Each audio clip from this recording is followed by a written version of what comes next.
noite, pessoal! Chegou a hora do programa mais louco da TV! Eu sou o Rex, seu apresentador osso duro de roer. Hoje é dia de falarmos de uma história onde não há nada de bom para ser dito sobre ela, apenas que um dia acabou. Uma história onde ninguém escapa e todos são péssimos, exceto as vítimas. Estou falando da escravidão no Brasil. Desembucha aí, que história é essa de escravidão? Eu posso explicar tudo. Olha, um episódio sobre o meu trabalho e sobre os horrores que fizeram com meus antepassados. Já era hora. É, isso mesmo, pois esse programa se chama Passado da Hora. Vamos falar de toda essa vergonheira, onde nenhum senhorzinho é santo, não. Calma, Esmeralda. Vamos começar do começo. Ned, conta pra gente a origem da escravidão no Brasil. Existem dados que indicam que em torno de 4 milhões de africanos chegaram ao Brasil entre 1550 e 1850, arrancados do seu continente como mercadoria, vindos de lugares que hoje são Angola, Benin, Congo, Costa do Marfim, Guiné, Mali e Moçambique. Como isso aconteceu? Para falar sobre escravidão no Brasil colônia, é preciso antes esclarecer o que significa escravidão em diversos lugares ao longo do tempo. Para se ter uma ideia dessa vergonha da humanidade, vamos saber o que o nosso amigo das catacumbas tem a dizer sobre o assunto. Fala aí, Ramizes. O termo escravo vem do inglês slave, ou seja, alguém de origem eslava do norte da Europa. Isso porque os reinos do Oriente Médio, na Idade Média, traziam escravos da Europa. Então, imagina só, a palavra se originou de um termo que define gente branca. É verdade! Eu li isso no livro que acabei de comer. Antes disso, lá pelo século VII, os árabes se instalaram pelo norte da África e instalaram o comércio de escravos negros africanos que eram vendidos nesse mesmo continente. Os portugueses encontraram ali esse comércio plenamente estabelecido e importaram esse modelo para o Brasil. Não devemos confundir a escravidão do século XVI com a dos tempos antigos, tal como aquela que havia em Roma ou na Grécia. Na antiguidade, ser escravo significava muitas vezes simplesmente não ter cidadania. Em Roma, por exemplo, um escravo podia ser dono de um banco. Ou na Grécia, os ex-escravos podiam se tornar homens livres. Voltando à história do Brasil, os portugueses eram mercantilistas, ou seja, sua economia se baseava no modelo da época, onde aquilo que a colônia produz é para o comércio, não para o consumo próprio. Ou seja, o objetivo da colônia era simplesmente o lucro. Esmeralda, fala alguma coisa sobre isso. Olha, Rex, tem uma pergunta super importante aí, hein? Por que os portugueses, que se declararam donos de tudo, não conseguiam utilizar a mão de obra dos índios daqui?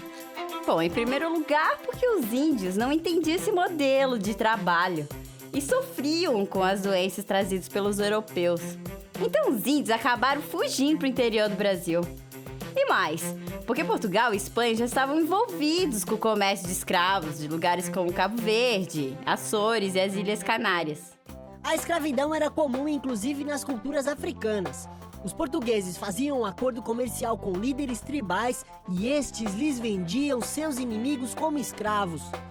Depois de capturados, os escravos eram tratados como uma mercadoria, empilhada em navios negreiros onde grande parte morria de fome ou maus tratos.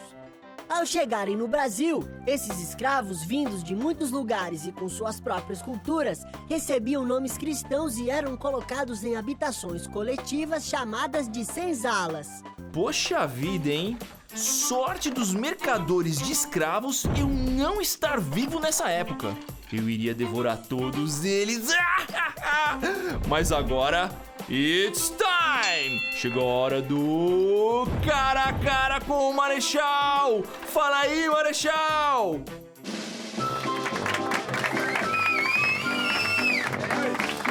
Bem-vindos, telespectadores, a mais um cara a cara com o Marechal.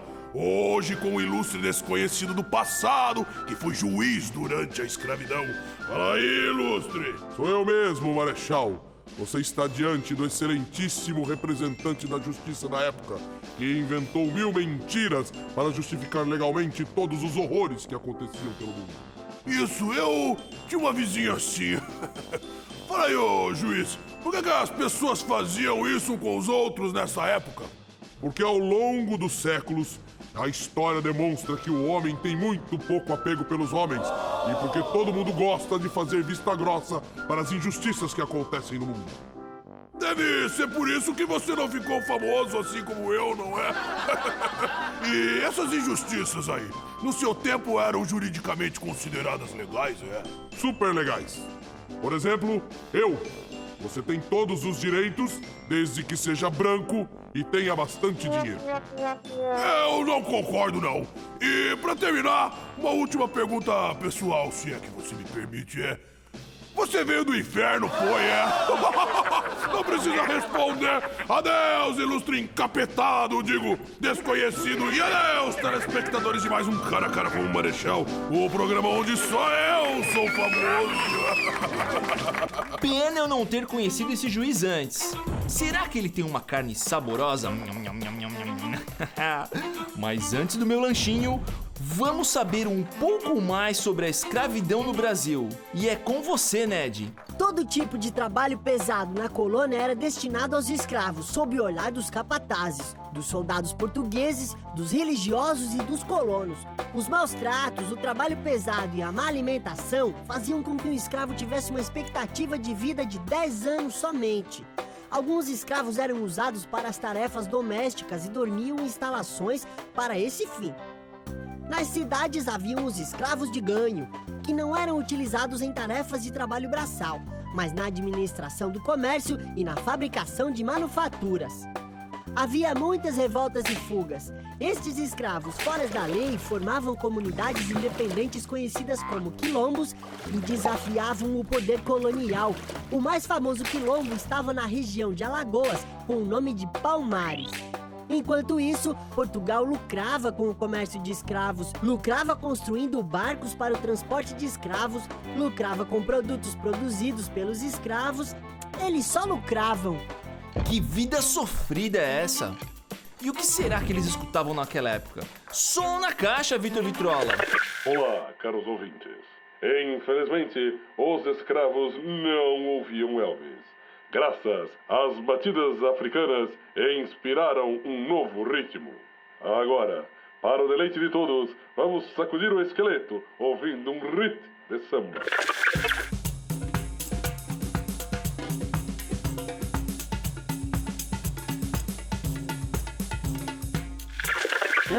Eu vou te dar com esse pandeiro na cabeça! Quando é que acabou essa bagunça toda?